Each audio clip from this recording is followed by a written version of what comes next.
Hey, it's Izzy.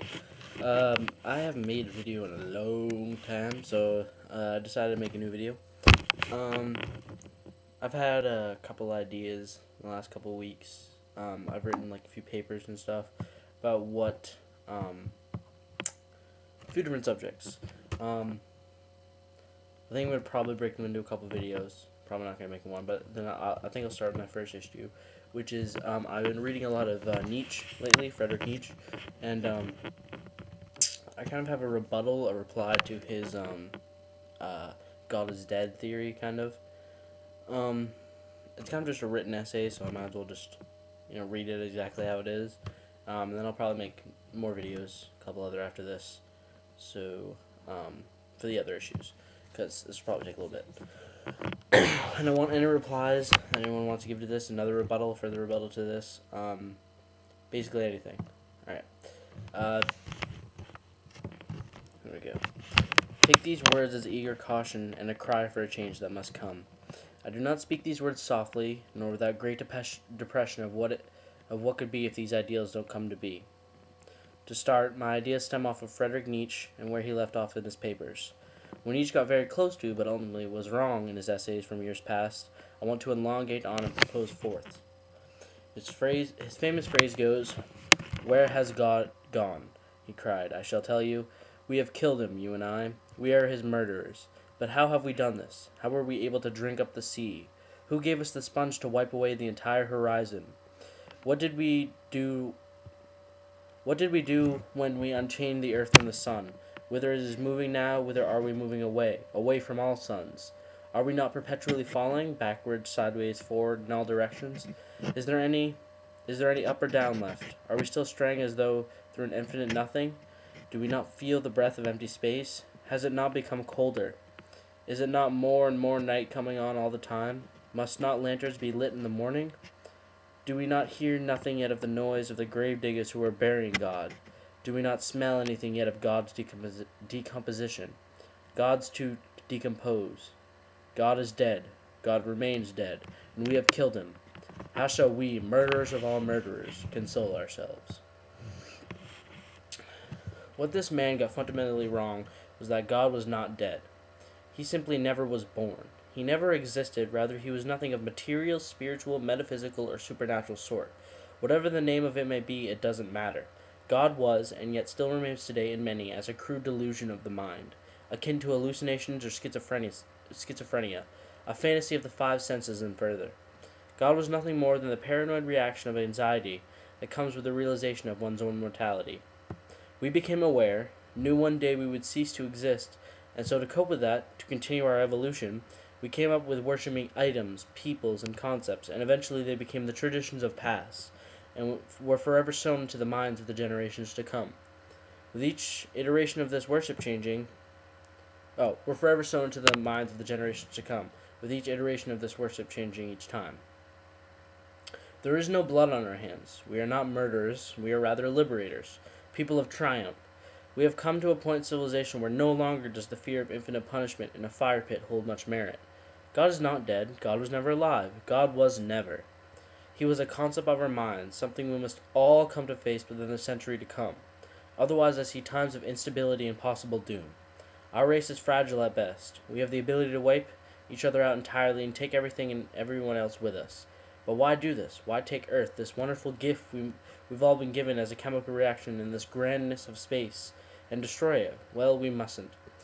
Never should we stop progress in the minds or in our bodies. We evolved naturally to have these brains. Now we should inexplicably use them, see the delusions we cast over ourselves, and conquer them. It has not become colder, it has yet become warmer. A day has dawned anew, full of happiness, freedom, doubt, reason, and science. We now can, to our heart's content, amongst the waves of the cosmos, the truth behind this and us all.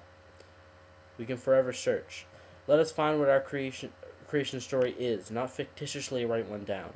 Let our minds search, use the imagination to wonder and abstractly fix the problems we have, but don't let it define the edges of reality. For to the right brain, the world is an abstract blur of stimuli, but to the left brain, only truth holds merit. Let the left brains conquer reality, and the right brain show us the beauty on the way. Over the past 300 years or so, we have had modern-day, testable, evidential, empirical data-filled science. But still, the religion and the conceptualizations of this God figure is sticking on, like a parasite to the minds of progress. With each generation, it seems to be weaning out, but at this moment, in this time in our history, it's becoming very, very dangerous. No longer does religion just stay within its churches and have days of minimal worship. It now enforces the full body policy and moral scopes of modern day leaders within America and most other secular societies. This means leaders pledged to a certain religion have powers of the atomic bomb, powers of wiping out entire regions of people at the push of a button. This is beyond atrocious. What if their policies get in the way? Think of the war on terror. Rather than just a modern day crusade with better weapons, science is the hallmark of truth. It is the bearer of facts, the reality of this reality.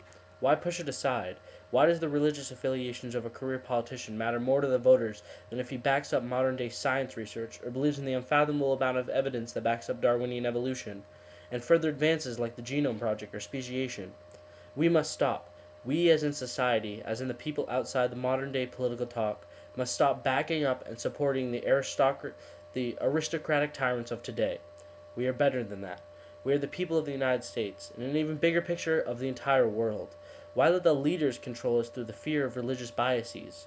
Why not take control back and instill in the hands of science, in philosophy, in technology, in mathematics, in logic, in reason, and in a redesign of our current legislative and executive branches? We have outgrown the representational democracies of a younger past. We now may use the resource that science has provided us, such as mass media and the internet, and find a way to create an absolute democracy. One built for us all.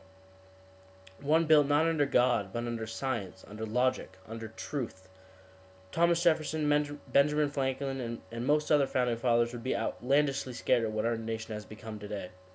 We are a secular society for a reason. We are a non-religiously affiliated country for a reason. We install our hopes in a reason for a reason. Let us take back our government in the name of humanity, not in the name of a non-existent controller of all. God never was and never will be.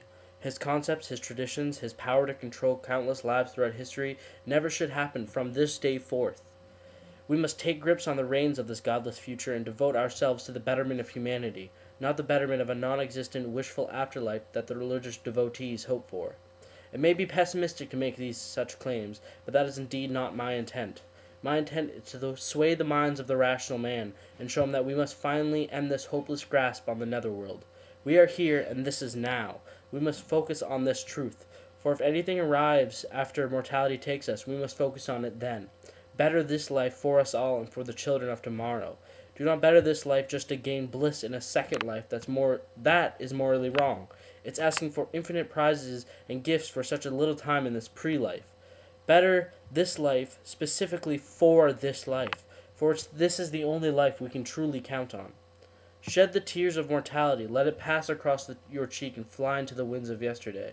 What we must realize is we all face this mortality. So it is not a process alone, it is a social process of us all. So to get over the fear, since rationally it's impossible to deny that fear and that truth that there is no governor above, we must find strength in each other. One day we will all pass, and as sad as it may be, it is the only one that we can expect without a doubt. God is gone and never was, so let us go forward into the future and progress beyond a society based on paranoid anxiety and fear, and instead become a society based on rationale, love, hope, logic, and science. Only with that will the safety of our race be installed for years to come. Alright, peace.